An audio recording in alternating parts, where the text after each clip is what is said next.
Let's be real, sometimes adulting is hard. So today I want to share 12 simple life hacks to make life easier. The first hack is to automatize what you can. This can be in many different areas of your life. Things like paying bills automatically, scheduling emails, or setting reminders or alarms on your phone to remind you of things. I've also started using an app that randomly takes money out of my account, saving it, and even investing it for me.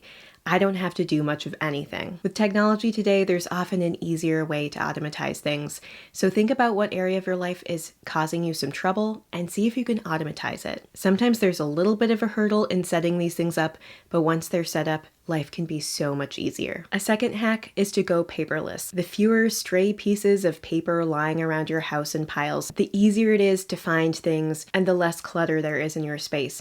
And to me, when there's less clutter, there's less stress. And let's be honest, even if you're a little bit disorganized in a digital sense, at least you can always search for words and find what you need. Ideally, you'd also organize it, but you know what I mean. A third hack is to streamline chores or daily activities. A lot of this can just look like consolidating 2 chores at once. Like if I'm going to clean part of the bathroom, maybe while I'm there, I do a bit more. Or sometimes when I take Ginger to get groomed, I also stop at the post office or do any other errands I need to do out and about that day. I'll do other things like call a friend or a family member while cleaning my kitchen. That way I'm reconnecting, but I'm also getting something done. Likewise, there are those certain activities that I do every day, like doing my hair and makeup. And if I can find a way to streamline and consolidate that process, it's going to make life more efficient and easier. Like over the last few years, I switched to washing my hair only every few days. And that way I don't have to blow dry it every single day and curl it every single day if I want it curled. I can just do it once and just kind of leave it for the next few days. Thank goodness for shower caps. And like I said, if you can make your makeup routine more streamlined, more simple, it makes life easier. And so that reminds me of my partner for today's video, Merit Beauty. Merit is a clean beauty brand. They take a holistic approach and they believe in products that leave your skin looking better after wearing them. They add ingredients into their formulas that are actually good for your skin so that it also saves you maybe a little bit of time with your skincare. Merit sent me a number of products, but I have to be honest that I've also purchased quite a few products from Merit myself because I just think their products are of such high quality. To make life easier, they've created the base set. That includes the Minimalist Perfecting Complexion Stick. I absolutely love this. It's in ochre in my case, and I love that it can serve both as a foundation and a concealer. The next piece of the base set is the Bronze Balm, which has this beautiful stick formula that just glides on, and I can blend it all in quickly and easily using the blending brush, which is pure luxury in my opinion. What's also kind of awesome is that Merit gives out a free signature bag with every first purchase. Shipping is free over $40 with free returns, and these products last a long time and go a long way when you use them. If you're interested in checking out any of these products and streamlining your morning makeup routine, feel free to click the link in the description box below. And thanks again to Merit for partnering with me on this video and supporting my channel. A fourth hack to make life easier is to declutter. And I know this is one I talk about a lot, but when it comes down to it, it's probably the best thing we can do to make our lives easier. When we have less clutter around, we tend to feel less stress. There's even some scientific research to support that idea. And honestly, having less just makes it easier to clean things up, to find things when you need them, and to keep your belongings in good condition. A fifth life hack is to stop perfectionistic thinking.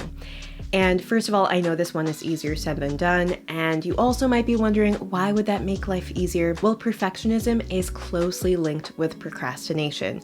Quite often, we put things off because we want to do them right. Or when we finally do get to doing them, they take us way longer because we're waiting for a perfect result.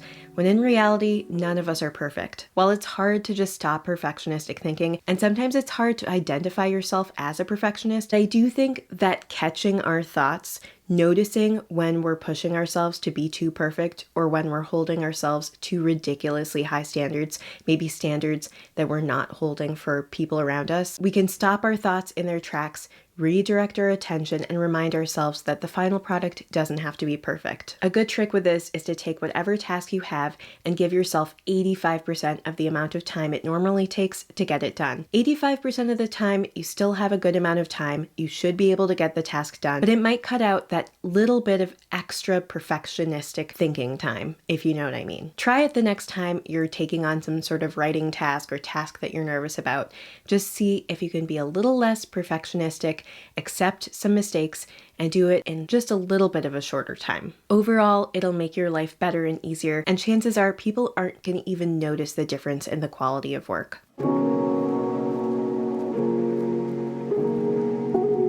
Another tip is to delegate.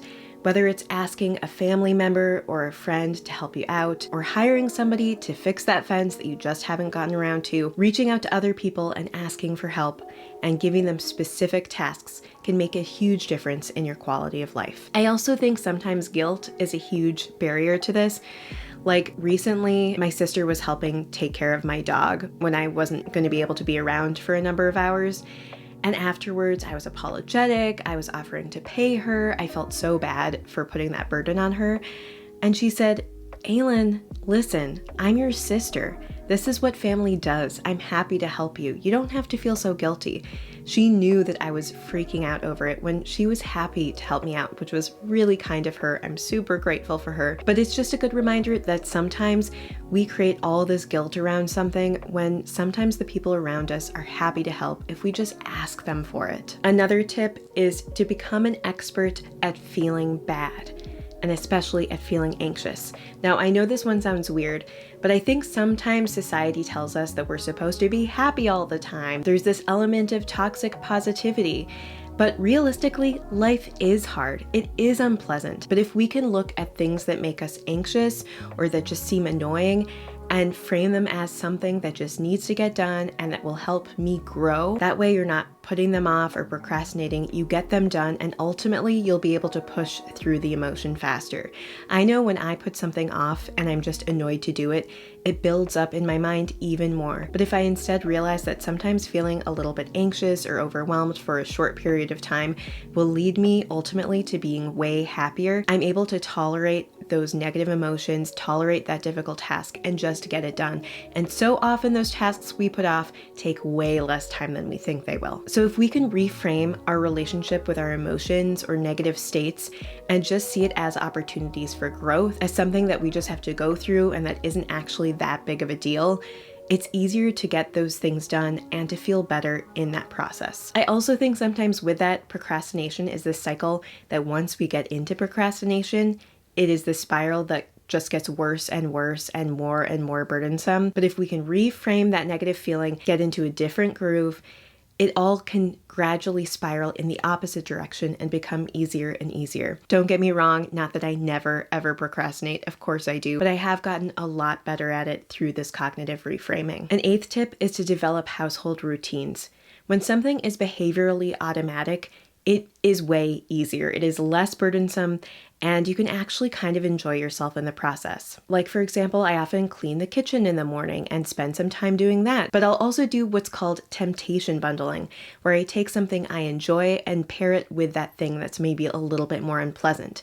And when I do it enough times in a row, say for about 2 weeks every morning doing some kitchen cleaning, it then becomes so automatic, and I also associate it with something that's really enjoyable, that I actually look forward to that time in the morning as me time, as time for winding up to the day. So if you find your home often getting messy, or if there are certain tasks that you really just need to engage in every day, practicing it at a regular time every day, and then also bundling it with something enjoyable can make your life way easier. It's kind of like learning something new. When you first learn how to ride a bike, it's kind of overwhelming. You can't stay up straight. You're like, how will I ever learn how to balance and to go forward? It's really scary. But then eventually you practice and you're just kind of flying. And then when you get on a bike later, maybe even many months go by and you still know how to ride, well, routines, I think, are kind of similar. At first, they can feel very arduous and overwhelming. Keeping your space clean can feel like such a burden. But if you integrate it in little spurts throughout your day, make it a regular thing, it suddenly becomes much easier. A ninth tip is to stick with what works. Just because somebody else does it a different way or thinks the way you do it is weird, do what works for you. A good example for me is occasionally I will just have a microwavable meal for lunch. I feel like that's something that's kind of frowned upon and that people judge, but sometimes when I'm in the middle of my workday and I want a hot meal and I don't have much time to do anything else, I'll just throw in a frozen meal into the microwave. But I think there are lots of different ways that we all do things differently, sometimes even in slightly embarrassing ways, but just do what works for you. Don't have guilt around it, don't have shame around it, just do what works for you. A 10th tip is to set boundaries. Whether it's when you're working and when you're not working, whether it's in relationships, the important thing is to set expectations for yourself and other people. I think sometimes when there's conflict around boundaries, it's because expectations weren't correctly set. So just make sure you're setting those expectations for the people around you and for you as to what's going to work for you, and it'll make life a bit easier. When we formalize things, when we make things intentional, quite often things just smooth over.